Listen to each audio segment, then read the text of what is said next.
जय सदाशिव। अमूमन हम में से बहुत से लोग माला से मंत्र जप या नाम जप करते हैं, तो इस जाप माला में 108 दाने ही क्यों क्यों रखे गए हैं? क्या है इसका धार्मिक, ज्योतिषी और वैज्ञानिक कारण? तो ऐसा माना गया है कि माला से जप करने पर आपका जप पूर्ण जप माना जाता है। बिना गिनती के, बिना माला के जप करने से जप पूर्ण नहीं माना जाता। इसलिए जप करने के लिए एक संख्या तय की गई है, जो हमारे ऋषि मुनियों ने हमारे शास्त्रों में बहुत ही सोच विचार कर और जान परख कर रखी है, जिससे हर व्यक्ति के लिए सरल हो सके जप करना। दरअसल 108 की संख्या सूर्य देवता की कलाओं और सामान्य तौर पर व्यक्ति की सांसों की गिनती के आधार पर तय की गई है। सूर्य से ही हमें ऊर्जा प्राप्त होती है। सूर्य का और हमारा बहुत गहरा संबंध है। इसी प्रकार सांसों पर हमारा जीवन टिका है। हमारी सांसों का हमारे जीवन से बहुत गहरा संबंध है। तो पहले जानते हैं सूर्य से 108 का क्या संबंध है।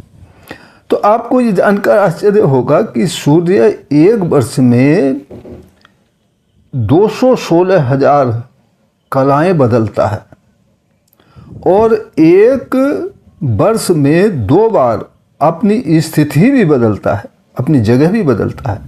6 महीना उत्तरायण में रहता है और 6 महीना दक्षिणायन में रहता है।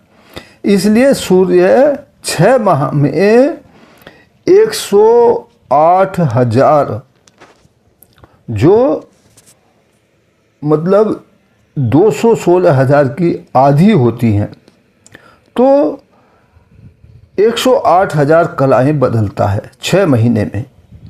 सूर्य की हर कला पर हम ईश्वर का नाम रूप का ध्यान कर सकें, ये सभी के लिए संभव नहीं है।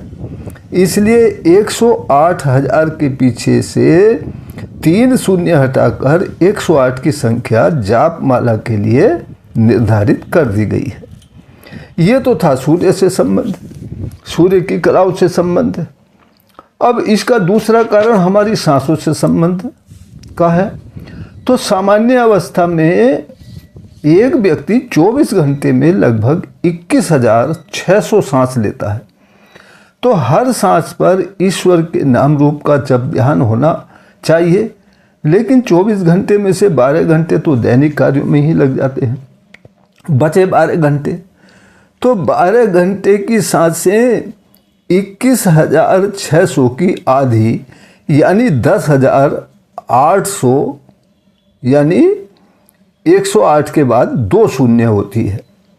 लेकिन इतना जप ध्यान भी नहीं हो सकने पर पीछे के 2 शून्य हटाकर 108 की बची हुई संख्या निर्धारित कर दी गई है। तो इसी संख्या के आधार पर जपमाला में 108 दानों की संख्या निर्धारित कर दी गई है। तो जपमाला में सबसे ऊपर एक बड़ा दाना और होता है, इसे सुमेरु कहते हैं। यहीं से संख्या शुरू होती है और इसी पर खत्म होती है।